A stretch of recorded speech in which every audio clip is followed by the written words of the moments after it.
신앙의 꽃은 단연 회심입니다. 구속, 회개, 믿음 등은 회심이란 장미에 둘러싸인 안개꽃에 불과합니다.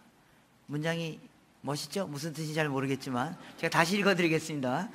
신앙의 꽃은 단연 회심입니다.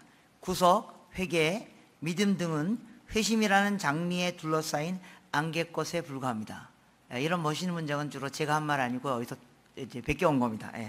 그 회심의 변질이라는 책의 서문에서 어떤 그 작가가 쓴 내용입니다. 무슨 말이냐면 우리의 신앙을 이해하는데 회심이 제일 중요하다는 겁니다. 회심을 어떻게 보는가에 따라 신앙을 어떻게 갖고 있는가를 결정할 수 있다, 이런 뜻입니다.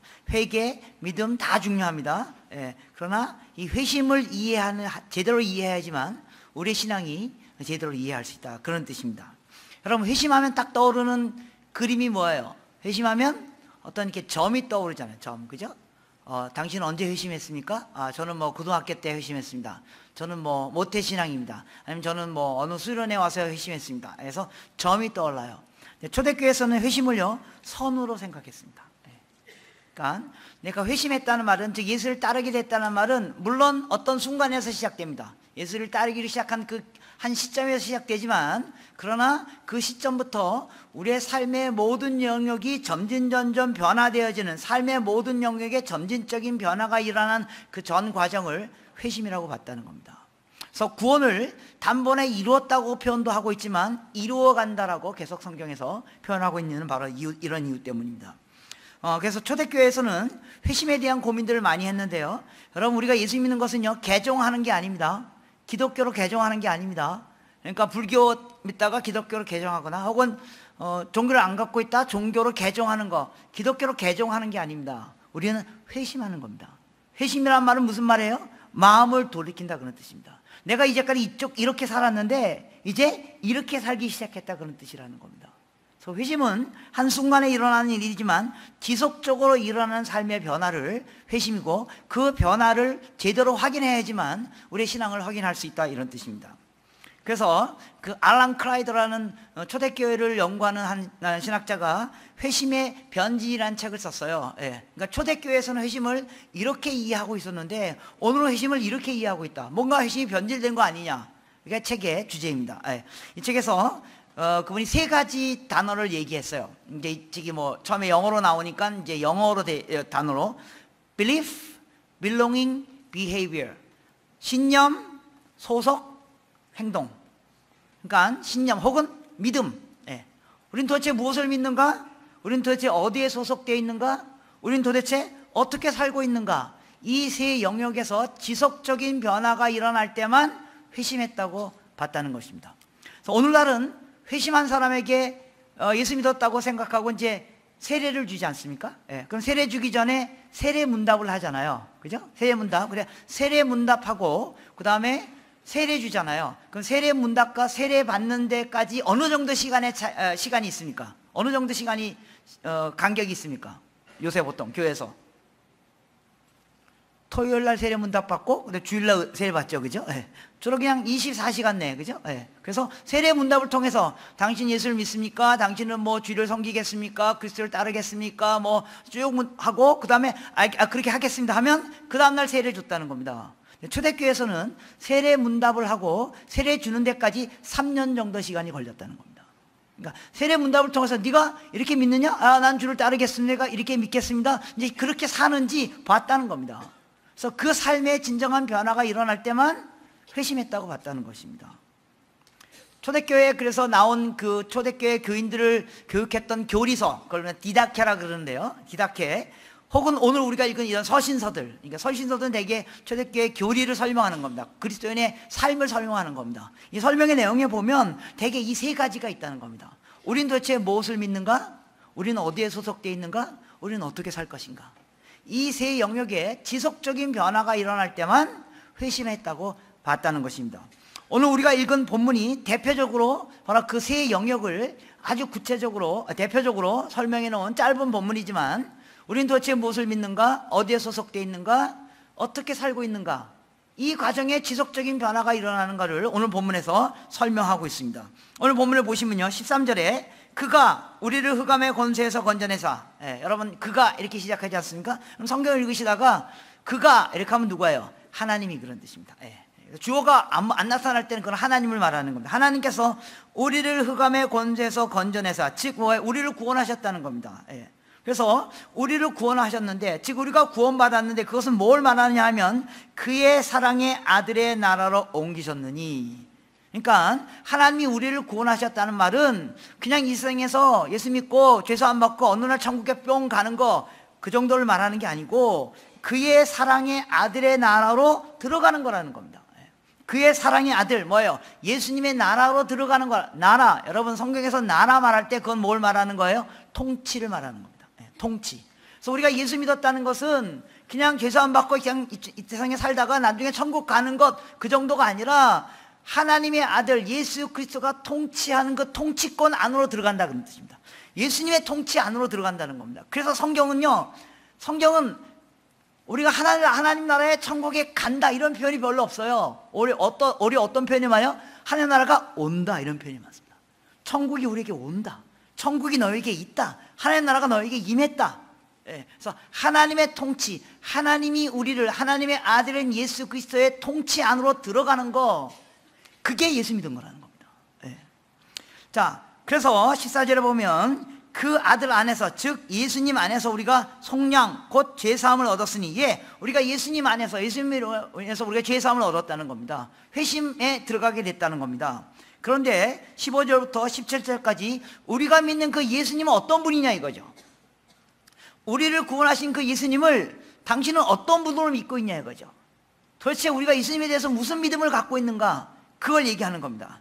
자, 15절부터 보십시오. 그래서 우리가 믿는 예수님은, 우리를 구원하신 예수님은 어떤 분으로 우리가 믿냐 하면 그는 보이지 않는 하나님의 형상이요 모든 피조물보다 먼저 나신 이시니 만물이 그에게서 창조되되 하늘과 땅에 보이는 것과 보이지 않는 것과 혹은 왕권들이나 주권들이나 통치자들이나 권세자들이나 만물이 다 그로 말미암고 그를 위하여 창조되었고 또한 그가 만물보다 먼저 계시니 만물이 그 안에 함께 서셨느니라. 무슨 말입니까? 초대교인들이 예수님을 어떤 분으로 알아가는 그 믿음의 내용이 점점 변하기 시작했다는 겁니다. 어떻게 변했습니까? 여러분 초대교회 보면요, 처음 예수님을 따르던 사람들이 예수님을 뭐라고 불렀습니까? 그냥 나사렛 예수 이렇게 불렀습니다. 저희 나사렛 예수라는 한 인간이 있다. 그런데 조금 있다가 예수님에 대한 생각이 바뀌는 거예요. 뭐라고 바꿔요? 그걸 랍비라고 불러요. 랍비. 저분들 보니까 정말로 하나님 말씀을 잘 가르치고 정말로 대단한 성경 선생이다. 근데 조금 더 지나서 예수님의 십자가 사건과 부활 사건을 경험하고 나서 초대교인들이 예수님에 대한 생각이, 예수님에 대한 믿음이 바뀌기 시작하는 거예요. 예수님을 뭐로 부르기 시작해요? 예수 그리스도라고 부르기 시작해요. 저분은 그냥 나사렛에서 태어난 한 인물이 아니고, 저분은 그냥 한 좋은 선생이 아니고, 저분은 바로 그리스도. 여러분 그리스도란 말이 무슨 말이에요? 나를 구원해낼 자. 그죠?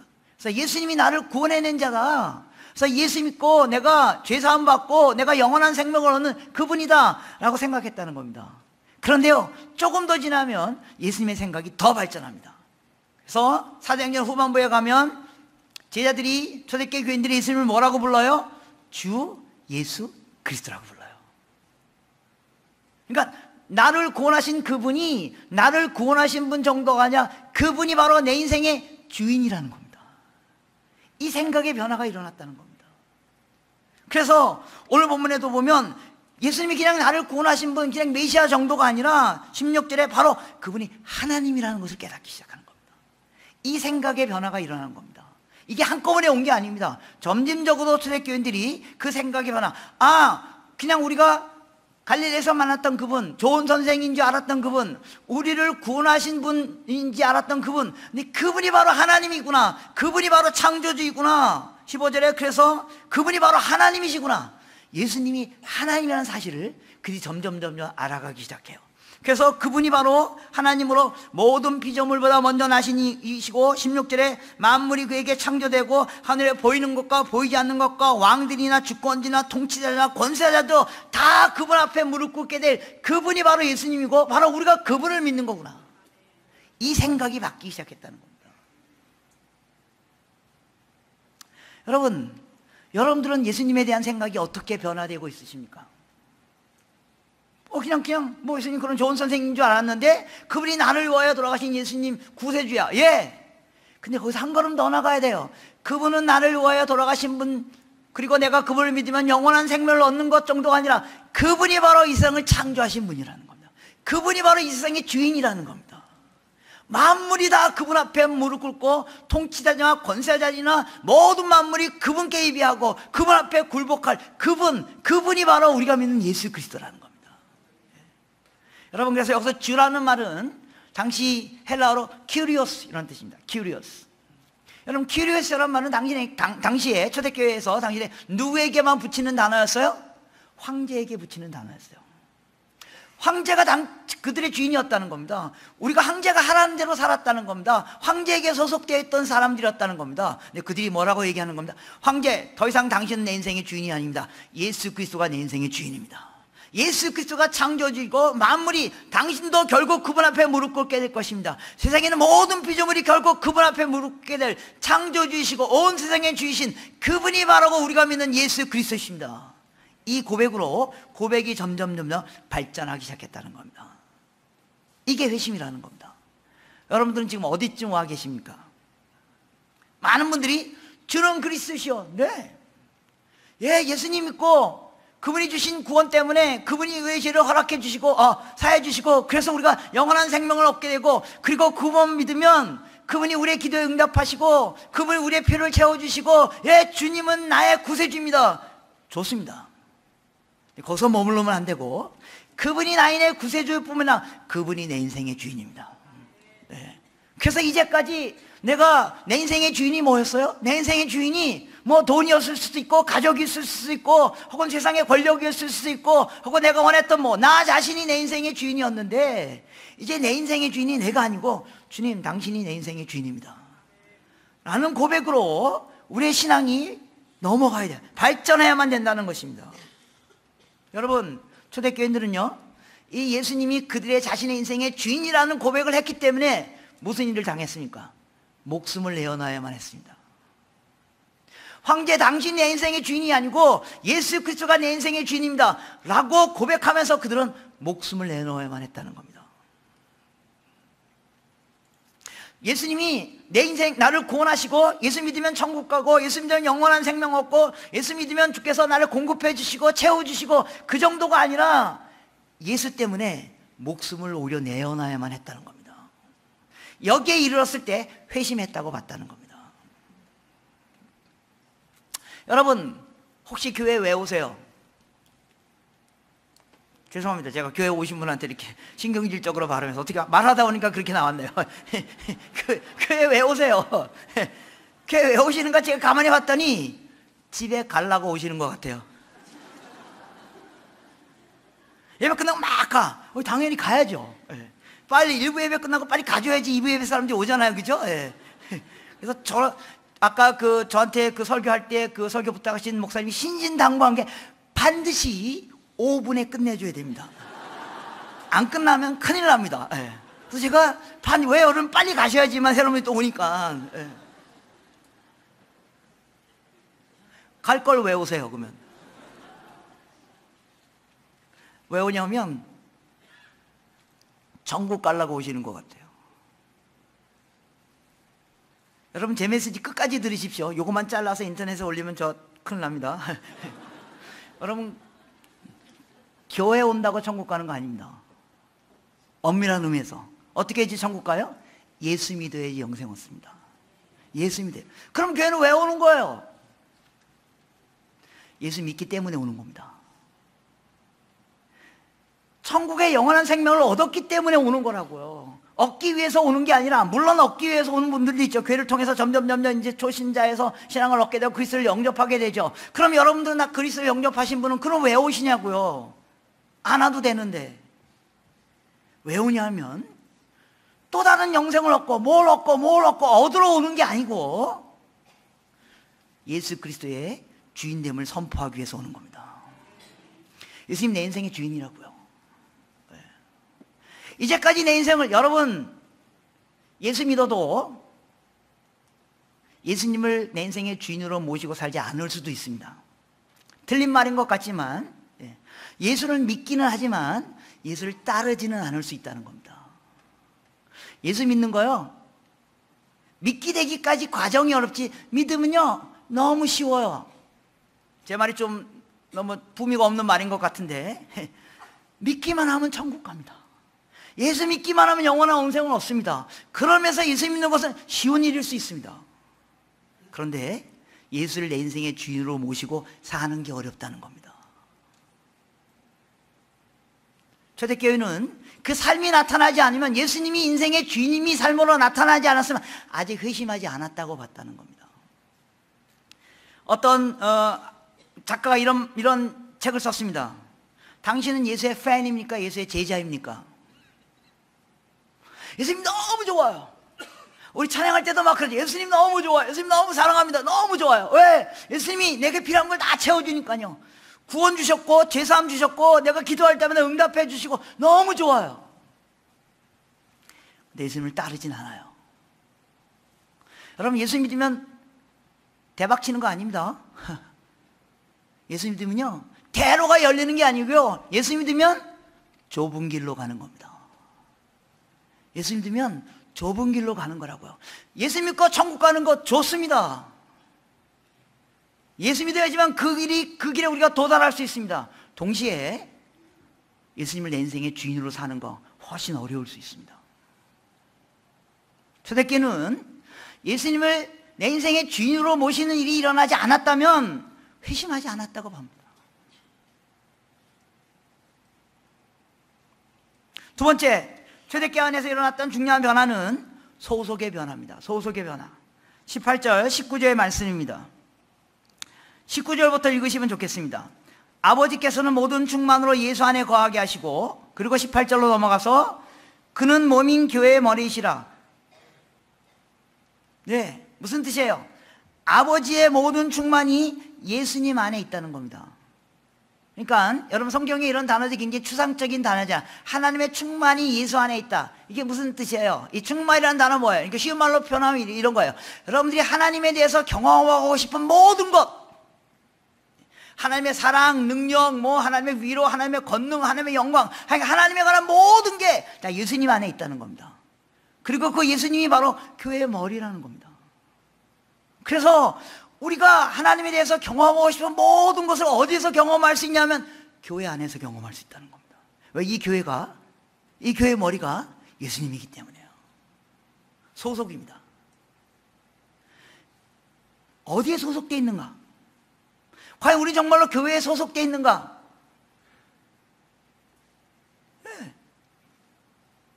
여러분, 정말로 우리가 교회에 예수 믿긴 하지만 소속되지 않을 수 있습니다. 그래서 이 알란 크라이더가 이런 유명한 말을 했습니다. Believing without belonging. 믿긴 하지만 소속되어 있진 않아. 여러분, 오늘날 우리 그리스도인들의 가장 큰 신앙적 문제가 뭐예요? 개인주의 신앙이에요. 나만 은혜 받으면 된다고 생각합니다. 나만 잘 되면 나만 축복받으면 된다고, 나만 복받으면 된다고 생각한다고. 여러분, 여러분의 개인의 신앙은 여러분이 속해 있는 공동체의 신앙을 뛰어넘을 수가 없습니다. 여러분들이 개인적으로 아무리 뛰어나다 할지라도 여러분의 신앙은 여러분이 속해 있는 공동체의 신앙을 뛰어넘을 수 없습니다. 한국교회의 문제가 뭡니까? 우리 교회만 잘 되면 된다는 것. 여러분, 우리 교회 신앙은요, 우리 교회 영성은 한국교회 전체 영성을 뛰어넘을 수 없습니다. 한국교회가 왜 이렇게 힘들어지고 있는 줄 아십니까? 어떤 특정한 교회가 잘못해서가 아니라 한국교회 전체 영성이 흔들리고 있기 때문입니다. 소속되어 있어야만 합니다. 왜? 다 소속되어 있죠. 교회 오고 가죠. 제가 말하는 소속은 그냥 주일날 교회 왔다가 가는 거, 그걸 말하는 게 아닙니다. 소속된다는 말은 무슨 말이에요? 대가를 치러야만 합니다. 내가 그 공동체에 소속돼서 대가를 치러야만 한다고요. 때로는 남이 안 한 일을 내가 해야 되고요, 내가 솔선수범을 해야 되고요, 내가 먼저 미안하다고 말해야 되고요. 소속되지 않으면, 대가를 치르지 않으면 소속될 수 없습니다. 물론 오늘날 교회가 다 완벽하지 않습니다. 교회마다 다 문제가 있습니다. 아무리 완벽해 보이는 교회에도 문제가 있습니다. 교회마다 정말로 같이 있기 싫은 사람도 같이 있을 수 있습니다. 저희 교회도요, 정말로 같이 있기 싫은 사람이 13명 정도 있거든요. 그 사람들만 나가주면 우리 교회가 하늘을 날 것 같아요. 그럴까요? 아니에요. 교회란 것은요, 교회가 완벽하지 않을 수 있어요. 근데 교회 신비는, 교회 충만하면 뭐예요? 그 완벽하지 않고 때로는 같이 울고도 대하기 싫은 사람, 때로는 서로 화가 나고 또 서로 미워하기도 하는 그 사람들이 모여서 같이 공동체를 구하면서, 공동체 안에서 거기서 이렇게 하다가 하나님의 신비스러운 방법으로 화해를 경험하고 은혜를 경험하고 용서를 경험하고, 그러면서 하나님의 충만함이 무엇인지를 배우는 겁니다. 이게 공동체입니다. 소속돼 있어야만 합니다. 소속돼 있지 않냐면 진정한 교회의 의미를 발견할 수 없습니다. 최근에 여러분 이런 말 많이 들으시죠? 가나안 성도, 그죠? 교회 안 나간다고요. 네. 아마 제가 보기에는 두 종류의 성도가 있을 것 같아요. 그 중에 하나는 정말로 신앙이 조금 뭐 약간 좀 연약하거나 흔들려서 안 나가는 사람. 또 어떤 사람들은요, 정말 소속될 만한 교회가 없어서 안 나가는 사람도 있습니다. 소속해 볼 만한 교회가 없다고요. 그래서 소속될 만한 교회를 만드는 겁니다. 그래서 단순히 교회가 커진다는 것을 의미하는 게 아닙니다. 그 안에서 때로는 서로 다툼이 있고, 때로는 긴장이 있고, 때로는 서로 싸우기도 하지만, 그러나 하나님의 은혜로 말미암아 그 가운데 용서가 무엇인지를 경험하고, 사랑이 무엇인지를 경험하고, 서로에게 배려하는 것이 무엇인지를 경험하고, 그리고 그러기 위해서 내가 대가를 치르고, 그 소속되어질 때만 초대교회 안에서는 그들을 회심했다고 보았다는 것입니다. 세 번째, 행동의 변화입니다. 20절부터 23절입니다. 초대교회에서, 여러분 성경을 보시면 초대교회에서 반드시 회심한 사람에게 나타나야 할 세 가지 행동의 변화가 있습니다. 뭐 여러 가지 많은 얘기를 하지만 이 세 가지 행동의 변화가 반드시 있어야만 회심했다고 봤다는 겁니다. 첫 번째, 20절입니다. 20절에 보시면요, 그의 십자가의 피로 화평을 이루사. 여러분 이렇게 성경 읽다가 그의 십자가의 피로 화평을 이루사, 그럼 주어가 없잖아요, 그죠? 그러니까 주어가 누구라고요? 하나님이 예수님의 십자가의 피로 화평을 이루사. 누구하고 누구와 화평을 이루셨다는 거예요? 하나님이 예수님을 십자가에 죽으심으로 말미암아 누구하고 화평이 됐다고, 하나님과 우리가 화평이 됐다, 그런 뜻입니다. 예수님이 우리를 위하여 대신 십자가에 죽으심으로 말미암아 하나님이 우리와 화평하게 됐다는 겁니다. 만물 곧 땅에 있는 것들이나 하늘에 있는 것들이 다 그런 말미암아 자기와 화목되기를 기뻐하심이라. 무슨 말입니까? 하나님이 예수님을 십자가에 고통당해서 죽게 하심으로 말미암아 하나님과 우리가 화목된 것처럼, 이제 하나님이 만물이 하나님과 화목되어지는데 너희가 평화의 역할을 해야 된다, 그런 뜻입니다, 이 문장은. 그래서 초대교회에서 예수 믿는 사람에게 가장 첫 번째 그들이 체크했던 행동이 뭔지 아십니까? 회심했습니다 라고 하는 사람에게 가장 첫 번째 체크했던 행동이 바로 평화를 만들어내는 일입니다. 화목하는 일입니다. 예수 믿었다고 했는데 화목하지 않으면, 예수 믿는다고 하는데 평화를 만들어내는 일을 하지 않으면 회심하지 않았다고 봤다는 겁니다. 여러분은 예수 믿고 구원받았다고 하면서 여러분에게 나타난 첫 번째 행동이 평화를 만들어내는 일입니까? 아닙니까? 살펴보셔야 된다는 겁니다. 예수 믿었다고 했는데 나만 가면 잘 되던 소그룹이 깨지고, 나만 가면 대화가 잘 되다가 대화가 잠깐 이상한 데로 가고. 근데 되게 재밌는 것은요, 신앙의 연륜이 많아지면 많아질수록 더 화평하는 일을 안 하고 있다는 겁니다. 신앙 연륜이 많아지면 많아질수록, 여러분 이건 제 얘기하는 겁니다. 신앙 연륜이 많아지면 많아질수록 짜증이 많아져. 뭐 이렇게 짜증스러워. 교회 일도 짜증스럽고 뭐 다 짜증스러워져. 점점. 그리고 하나님에게까지 막 짜증내는 거 아세요? 하나님 왜 이거 안 해주시는 겁니까? 이렇게. 여러분 기도 잘 들어보세요. 하나님 막 협박하는 거 아세요? 하나님 도대체 내가 주님 위해서 이렇게 충성했는데 하나님 왜 이 문제 안 풀어주시는 겁니까? 신앙 연륜이 너무 많아지면 많아질수록 우리가 화평케 하는 자이기보다는, 평화를 만들어내는 자이기보다는, 나 때문에 교회 공동체 안에, 교회 공동체에서 이렇게 리더십에 가면 갈수록 오히려 공동체가 나 때문에 흔들려. 회심하지 않았다고 봤다는 겁니다. 여러분, 고린도후서 5장 17절 아시죠? 누구든지 그리스도 안에 있으면 새로운 피조물이다. 아시죠? 예. 그래서 이전 것은 지나갔으니 보라 새 것이 되었도다. 유명한 말씀입니다. 예. 예수 믿으면 가장 마음에 와닿는 말씀이에요. 그리스도 안에 있으면 새로운 피조물. 그래서 내가 예수 믿으면 새로운 피조물이 됐다. 이전 것은 지나갔으니 보라 새 것이 되었도다. 예. 그래서 5장 17절만 읽어요. 아니에요. 18절 19절도 읽어야 돼요. 5장 17절에 보면 내가 새로운 피조물이야. 그래서 되게 어떻게 생각하냐면 아무 생각 없이 내가 예수 믿으면 새로운 존재가 되는구나. 그래서 우리가 과거 이전 것은 지나갔고 내가 새 것이 되었구나. 그래서 우리 속에 어떤 이미지가 있냐면요, 예수 믿으면 내가 뭐 좀 깨끗해지는 것 같아. 예수 믿으면 내 창자나 뭐 여기 위장에 들어있는 모든 죄가 이렇게 다 없어져가지고 속이 깨끗해지고 막 그런다는 이미지가 있어요.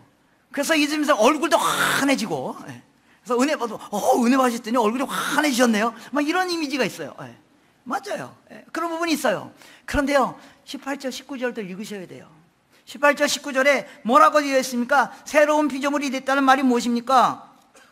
고린도후서 5장 17절 여러분 화면에 나오시죠? 제가 글씨가 잘 안 보여서 제가 성경을 좀 찾겠습니다. 고린도후서 안 찾아난 거죠. 5장 17절 보라 이전 것은 지나갔으니 새로운 피조물이 되었도다. 근데 그 새로운 피조물이 뭐냐 하면 18절 19절처럼 됐다 이런 뜻이에요. 18절 모든 것이 하나님께 나왔으므로 그가 그리스도로 말미암아 우리를 자기와 화목하게 하시고 또 우리에게 화목하게 하시는 직분을 주셨으니 곧 하나님께서 그리스도 안에서 계시사 세상을 자기와 화목하게 하시며 그들의 죄를 그들에게 돌리지 아니하시고 화목하게 하는 말씀을 우리에게 부탁하셨으니 그리스도 예수 믿으면서 새롭게 됐다는 말은 뭐냐면 우리가 화목하는 자가 됐다 이런 뜻입니다. 여러분들이 잘 뒤돌아보십시오. 예수 믿은 지 몇 년 되셨어요? 뒤돌아보세요. 내 신앙 경륜이 올라가면 올라갈수록 내가 정말 화목한 자, 평화를 만들어내는 자인가? 가면 갈수록 더 평화를 만들어내는 자인가? 그래야만 회심했다고 봤다는 겁니다. 여러분, 가끔가다 미국에서 아주 경악할 만한 사건이 일어납니다. 총기 난동 사건입니다.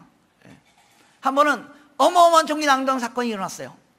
한 마을에 아미시 공동체로 기독교인들이 이렇게 살고 있었는데 그들이 이제 마을 사람과 같이 살면서 그 아이들을 이제 이렇게 좀 잘 교육하려고 거기 자신들이 이렇게 자신들이 뭡니까 대안학교 하나 만든 거예요. 그래서 그 자녀들을 자기네 학교들에 보낸 거예요. 근데 보니까 동네에 껄렁껄렁하는 청년이 한 사람이 있었어요. 그 친구에게 다가가서 복음도 전하고 보니까 직업이 없는 거예요. 그래가지고 이 자기네들이 만든 학교에 학교 관리인으로 취직시켜줬어요. 무슨 일이 일어났냐면 이 관리인 청년이 어느 날 뭐 마약을 먹었는지 헷갈려가지고 총 들고 들어가서 그 아이들 30여 명을 다 쏴 죽인 거예요. 자기가 관리니까 마음대로 들어갈 수 있잖아. 발칵 뒤집혔어요. 그래가지고 뭐 어마어마한 사건이 일어난 겁니다. 근데 정말로 미국 사회가 큰 도전을 받았던 것은 그 아이들 장례식에서 일어났던 사건이었습니다. 이 기독교 공동체가 아이들을 그 학교 교장에 다 묻는 겁니다. 그리고 이제 마지막 천국 환송 예배를 드리는 겁니다. 그러니까 이제 전 언론들이 와서 그걸 다 이렇게 취재하고 있었어요. 중계하고 있었어요. 그런데 한 기자가 보니까 정말 말도 안 되는 일이 일어난 거예요. 보니까 그들이 그 교정의 아이들 다 묻고 그 다음에 그 아이들을 쏴 죽인 이 청년까지도 묻고 그리고 거기서 예배 드리는데 예배 중에 이런 거야. 하나님, 우리가 이 청년을 용서했습니다. 하나님, 이 청년을 받아주시옵소서. 이 말이 이 기자에게 이해가 안 된 거예요. 아니, 그냥 보통 사람도 아니고 그냥 당신이 은혜를 베풀어 가지고 직업까지 줬는데 들어와서 아이들 다 죽인 철철지 원수를 땅에 묻고 그 영혼을 용서하였습니다. 받아주시오. 이게 도대체 이해가 안 된 거예요. 그래서 마이크를 딱 잡고 그 한 사람에게 인터뷰를 했어요. 어떤 한 여성에게 인터뷰했어요. 그 여성은 자기 두 아들이 죽은 그 아이의 어머니였어요. 이렇게 물어봤어요. 당신들이 어떻게 이렇게 할 수 있습니까? 근데 그때 그 두 아이의 어머니가 하신 그 말이 방송을 타고 전국에 방영됐어요. 그 말이 미국 사회를 흔들어 놨어요. 그 부모가 어떻게 얘기했냐면 우리 그리스도인으로서 우리에게는 다른 선택은 없습니다. 용서하는 것 외에는 선택이 없습니다. We have no other option but forgive. 용서하는 것 외에는 옵션이 없습니다. 용서하는 것 외에는 선택권이 없습니다. 여러분, 예수 믿으면요 선택권이 없어지는 겁니다. 예수 믿으면 대로가 열리는 게 아니고요, 예수 믿으면요 선택권이 없어지는 거라고요. 내가 누구하고 싸웠어요. 이전에는 뭐 같이 싸우기도 하고 안 되면 법원에도 고소하고. 근데 예수 믿으면요 내가 먼저 용서하는 거 외에는 대안이 없다는 거예요. 그렇게 사는 사람들을 회심했다고 봤다는 겁니다. 두 번째, 21절 22절의 말씀입니다. 전에 악한 행실로 멀리 떠나 마음으로 원수가 되었던 너희를 이제는 그 육체의 죽음으로 말미암아 회복하사 너희를 거룩하고 흠없고 책망할 것이 없는 자로 그 앞에 세우고자 하셨으니. 예, 초대교회에게 회심한 자에게 그들이 나타나야만 한 첫 번째 행동은 화목하는 일입니다. 두 번째, 분명히 그들이 체크했다는 건 바로 거룩입니다. 거룩. 어느 정도 거룩을 체크했냐면 너희의 흠없고 책망할 것이 하나님 앞에 서서도 부끄러울 것이 없는 자로 변해져 갈 때 회심했다고 봤다는 겁니다. 우리의 거룩이 하나님 앞에 서서서 부끄러울 것이 없는 자로 변해져 갈 때 회심했다고 봤다는 겁니다. 여러분, 제 메시지 오해하지 마십시오. 복음은 뭡니까? 여러분이 아무리 죄를 졌다 할지라도, 아무리 범죄했다 할지라도 주님이 용서해 주시는 것이 복음입니다. 네. 여러분, 죽기 30분 전에 주님 저의 죄를 용서하십시오. 주님이 용서할까요? 안 하실까요? 하십니다. 그게 복음입니다. 그렇다고 해서 교회는 목욕탕이 아닙니다. 일주일 내내 죄 짓고 주일날 와서 주님 지난 일주일 동안 지은 모든 죄를 사하여 주시고, 어휴,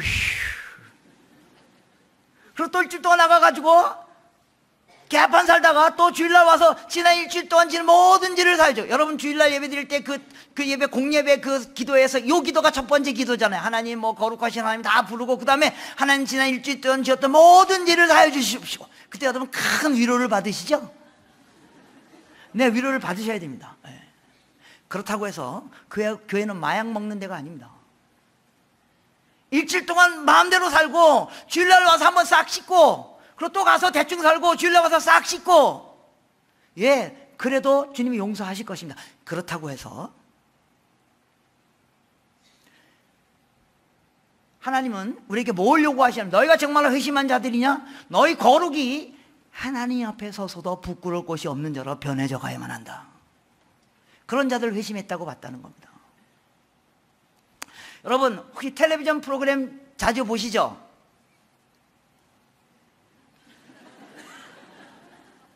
가끔 보세요? 아, 매일 보신다고요? 네. 여러분, 얼마 전에 나왔던 프로그램 중에 나는 가수다라는 프로그램이 있습니다. 여러분, 혹시 기억나세요? 네, 몇 년 됐습니다. 꽤 오래됐어요. 모르세요? 벌써 옛날 프로그램이에요? 그리고, 연세 있으신 분은 아시죠? 모르신 척 하시네. 이렇게 주일날이라고 너무 거룩한 척 하지 마십시오. 다 압니다. 예. 그 나는 가수라는 분이 한 10년 전에 나왔나요? 예. 그 프로그램 나온 후부터 한국 그 음악 방송의 패턴이 다 바뀌었습니다. 예. 그 어마어마한 프로그램이었습니다. 여러분 아시죠? 가수 7명이 나와가지고 서로 배틀하는 겁니다. 그리고 그 중에 제일 꼴찌가 떨어지는 겁니다. 예. 그리고 그 다음에 사람이 들어오는 겁니다. 첫 번째 딱 방송했는데요, 막 센세이션을 일으켰어요. 막 어마어마한 방송이에요. 예. 어마어마한 새로운 포맷이었어요. 더군다나 그 첫 번째 센세이션을 일으켰던 이유는 그 7명이 나와가지고 노래를 했는데 이제 다 노래 지존들이 나온 거예요. 그 중에 이제 한 명을 떨어뜨려야 되는 거예요. 다 잘하니까 누구를 떨어뜨릴 수 없어가지고 그날 까분 사람을 떨어뜨렸어요. 그래서 이제 김건모 씨가 떨어진 거예요. 여러분 아시죠? 여기다 뭐 바르고 나와 떨어졌어요. 그래가지고 막 뒤집어졌어요. 아니, 김건모를 떨어뜨리다니 뭐 난리가 난 거예요. 그래서 그 방송 폐지하라 보면 난리가 난 거예요. 예, 그때. 그래서 사람마다 막 난리가 나. 그래서 뭐 사람들이 그 방송 정말 대단한 방송, 저보고 보라고 막 그랬어요. 근데 저는 그때 그걸 볼 수가 없어요. 왜냐하면 그때 저희 교회에서 텔레비전 안 보기 캠페인을 했거든요. 그래서 제가 텔레비전 볼 수가 없잖아요. 제가 협동모서 성교육인데. 근데 사람들이 이거 정말 좋은 프로 꼭 봐야 돼요. 그래서 저는 할 수 없이 나중에 인터넷으로 봤습니다. 제가 두 번째 봤는데, 그래서 이제 그게 막 문제가 일으킨 거예요. 그래가지고 어떻게 해결책을 했냐면, 그 두 번째 방송에 이 김건모 씨가 나와가지고 노래 한 곡 더 부르고 스스로 자퇴하는 형태로. 그리고 다른 사람이 올라온 거예요. 제가 그 두 번째 것을 봤어요. 근데요, 김건모 씨가 그 두 번째 나와서 노래하는데 어떻게 노래하면, 그 사람은 노래 천재잖아요. 그래서 그 사람 노래할 때 어떻게 그냥 이렇게 하면 나와요. 목소리가 나오는 사람이에요. 근데 그때 두 번째 나와서 하는데, 노래하는데 어떻게 했냐면, 두 손으로 마이크를 잡고 노래하는데요, 마이크 잡고 노래하는데 마이크가 딱 클로즈업 되니까, 카메라 클로즈업 보니까 마이크를 벌벌벌벌 떨고 있었어요. 저는 그 사람이 노래 부르면서 떠는 거 처음 봤어요. 뭐예요? 자기 모든 걸 다 걸고 노래하는 거예요. 왜? 거기서 마저 잘못하면 자기 인생 끝나기 때문에 최선을 다해서 노래하는 거예요. 그러고 나갔어요. 그리고 그 다음에 이제 또 다른 사람이 올랐어요. 그리고 몇 주 후에 어떤 한 락커가 올라왔어요. 락커 여러분 아시고 우와 그 노래 부르는 사람. 예. 무슨 재범 예? 아 역시 음악 하시는 분들. 예, 저는 그런 사람이 있는지 몰랐어요. 그런 가수가 있는지도 몰랐어요. 그분이 올라와가지고 한 3주인가 노래 3곡 부르고 한국 사람 다 KO 시켰어요. 그리고 그분 그냥 스스로 나가버렸어요. 예. 어마어마한 파워였어요. 우와 저런 게 노래구나. 예. 그분 마지막 불렀던 노래가 뭐냐면 그게 너는 나의 친구야 뭐 그런 노래였어요. 그게 윤복희 권사님이 뭐 사실 하나님을 대비하면서 내가 외롭고 힘들고 한데 아무도 나의 친구가 아니었는데 너가 나의 친구였다 뭐 이걸 부르는 노래였어요.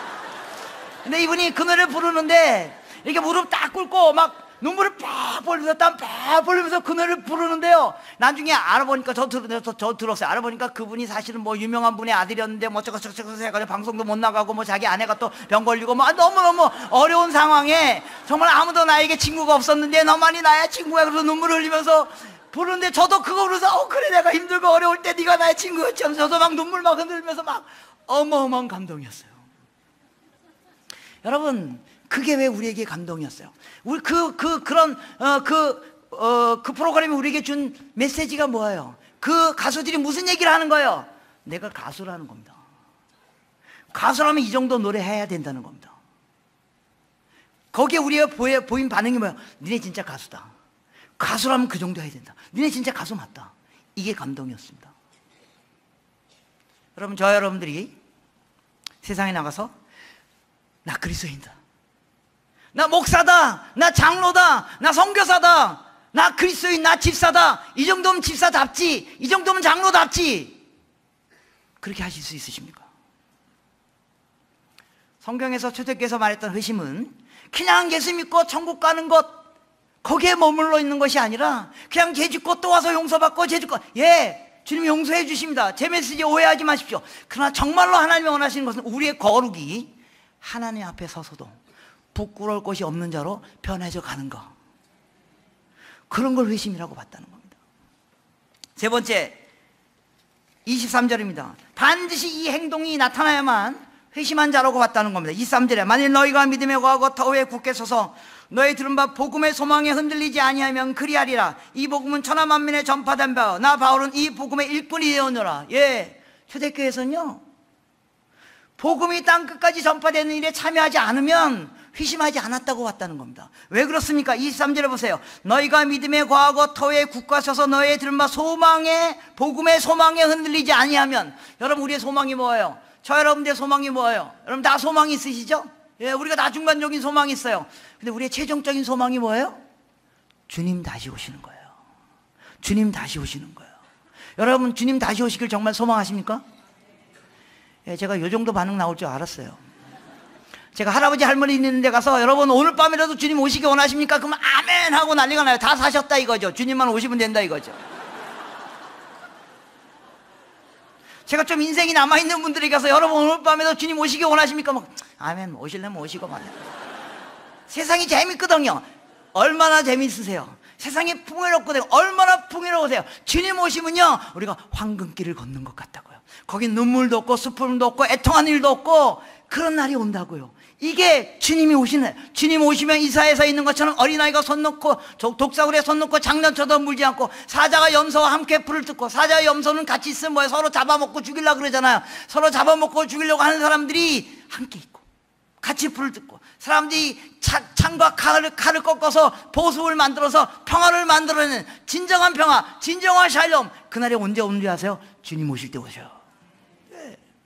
저는 오늘 밤에 그날이 그분이 오시길 원해요. 저는 오늘 밤에 주님 오길 원해요. 저는 내일이 싫어요. 내일 새벽에 또 어디 가야 되거든요. 저는 오늘 밤에 주님 오셨으면 좋겠어요. 저 오래간만에 이렇게 5번 설교하고 나니까 제가 지금 거짓 기진맥진이거든요. 오늘 밤에 주님 오시면 좋겠어요. 근데요 오늘 밤에 주님 안 오실 거 제가 확실히 알아요. 아직도 이 복음이 전파되지 않은 곳이 있기 때문에요. 주님이 언제 오신다고요? 마태복음 24장 14절에 이 천국 복음이 모든 민족 가운데 전파되 증언되기 위하여 전파되니 그 뒤야 끝이라. 언제 끝이 오냐 하면요, 복음이 모든 민족 가운데 전파되어지면 주님이 오신다고요. 저는 제가 왜 선교하는 줄 아세요? 전 선교 때문에 선교하는 게 아닙니다. 주님 오셔야만 하기 때문에요. 주님 오시는 게 내 인생의 목표이기 때문에요. 주님이 언제 오신다는, 모든 민족 가운데 복음이 전파될 때. 여러분, 제가 오늘 선교에 대한 얘기를 많이 하러 왔는데, 선교에 대한 얘기는 거의 하지 않았는데, 왜냐하면 선교가 중요한 게 아니에요. 선교보다 더 중요한 게 있어요. 주님이 오셔야 돼요. 주님이 오시기 위하여 복음이 땅끝까지 전파돼야 되고, 그리고 우리가 진정한 회심을 경험한 자들이 그냥 우리가 복받고 우리가 천국 가고 우리가 복받고 우리 문제 해결, 그 정도에서 머물러 있는 것이 아니라 이 놀라운 복음이 모든 민족 가운데 전파될 때, 그래서 주님이 모든 민족으로부터 찬양과 영광과 경배를, 아까 이 앞절에서 배우셔, 주님이 만물로부터 찬양과 경배와 영광을, 만물이 주님 앞에 예배하게 될 때, 만물이 주를 찬양하게 될 때, 여러분 우리 찬양할 때 맨날 그런 찬양, 만물이 주를 찬양해서 만물이 주게, 그게 무슨 말인 줄 아세요? 모든 민족이, 모든 피조물이 주님을 예배하는, 그걸 우리가 찬양한다, 그걸 우리가 기대, 그것 때문에 우리가 모이는 겁니다. 그것 때문에 우리가 회심이 의미가 있는 것입니다. 이 회심의 본질을 찾아가는 저와 여러분들이 되기를 축원합니다. 이 시간에 같이 기도했으면 좋겠습니다. 하나님, 오늘 우리가 주님 앞에 왔습니다. 다시 한번 우리가 왜 구원 얻었는지 다시 한번 뒤돌아볼 수 있도록 도와주셔서, 도대체 내가 지금 무엇을 믿고 있는지 돌아볼 수 있도록 도와주셔서, 그냥 예수 믿고 구원받고 죄사함 받고 정도가 아니라, 주님 당신은 내 인생의 주인입니다. 이제 내가 사는 것이 아니라 내 안에 있는 예수 그리스도께서 사시는 것입니다. 주님, 나의 인생의 주도권을 당신에게 넘깁니다. 주님, 당신이 나를 책임져 주시옵소서. 당신이 나를 이끌어 주시옵소서. 주님에 대한 생각이 변화되어지길 원합니다. 우리가 소속이 변화되기 원합니다. 하나님, 제가 교회에 그냥 왔다 갔다 하는 존재로만 남아있지 않게 하시고 소속되게 하시고, 그리고 해서 치러야 할 대가를 치르는 저희들에게 축복하여 주시옵소서. 더 나가서 우리의 행동이 변화되게 주님 도와주시옵소서. 우리가 화목하는 자로 변화될 수 있도록 도와주시옵시고, 우리가 아버지 하나님의 진정한 거룩을 위하여 피 흘리기까지 주장하는 저희들 에게 축복하여 주시옵소서. 무엇보다 복음이 땅끝까지 전파되는 그 일이 이루어짐으로 말미암아 주님의 영광스러운 가운데 재림하는 그 주님의 날을 맞이하는, 그래서 소망하는 그러한 진정한 회심이 우리 가운데 있도록 축복하여 주시옵소서. 같이 기도하겠습니다. 기도합시다. 하나님 아버지, 주님의 은혜를 구하며 아버지 주님 앞으로 나아갑니다. 아버지 하나님, 우리 가운데 진정한 회심이 있기를 원합니다. 우리 가운데 우리를 구원하신 예수 그리스도의 진정한 회심이 우리를 독실하시며, 그래서 우리가 그냥 예수 믿고 천국 가는 것 정도가 아니라 하나님이 내 인생의 주인인 줄 고백하게 되는 도와줘. 예수에 대한 신앙이 변화될 수 있도록 축복하여 주시옵소서. 아버지 하나님, 우리의 소속이 분명해질 수 있도록 축복하여 주시고, 우리의 삶의 행동에 지속적인 변화가 일어날 수 있도록 주님 축복하여 주시고, 그래서 하나님의 나라를 이끌어 가는 저희들 될 수 있도록 하나님 축복하시고 인도하여 주시옵소서. 우리 이 시간에 다 같이 기립하셔서 주님 다시 오실 때까지 찬양하고 예배를 마무리하려고 합니다. 다 같이 기립하셔서 주님 다시 오실 때까지 우리가 이 좁은 길을 가겠다는 겁니다. 대로가 아니라 좁은 길을 가겠다는 겁니다. 같이 찬양하겠습니다. 주님 다시 오실 때까지 나는 이 길을 가리라. 좁은 길 나의 십자가 지고 나의 가는 이 길 끝에서 나는 주님을 보리라. 영광의 내 주님 나를 맞아주시리. 주님 다시 오실 때까지 나는 일어나 달려가리라. 주의 영광 온 땅 덮을 때 나는 일어나 노래하리.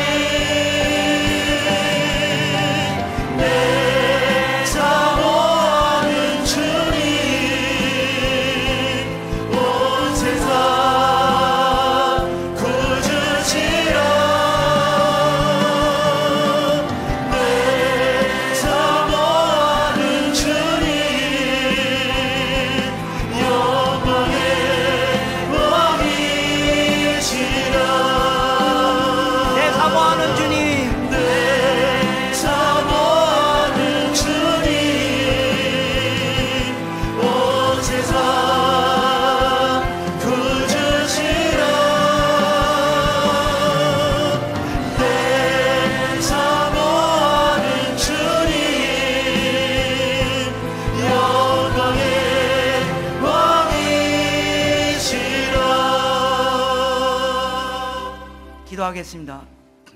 하나님, 우리가 예수 그리스도 당신을 나의 구세주뿐만 아니라 내 인생의 주인으로 모시기를 고백합니다.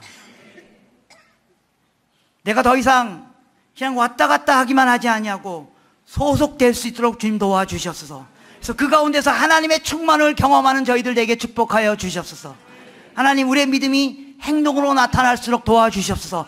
평화 만드는데 최선 다할 수 있도록 도와주시옵소서. 거룩을 위하여 피 흘리기까지 싸우는 저희들에게 축복하여 주시옵소서. 주님 다시 오실 때까지 복음이 땅 끝까지 전파되게 하여 그 수고와 그 삶을 사는 그 좁은 길을 가는 저희들 될 수 있도록 축복하여 주시옵소서.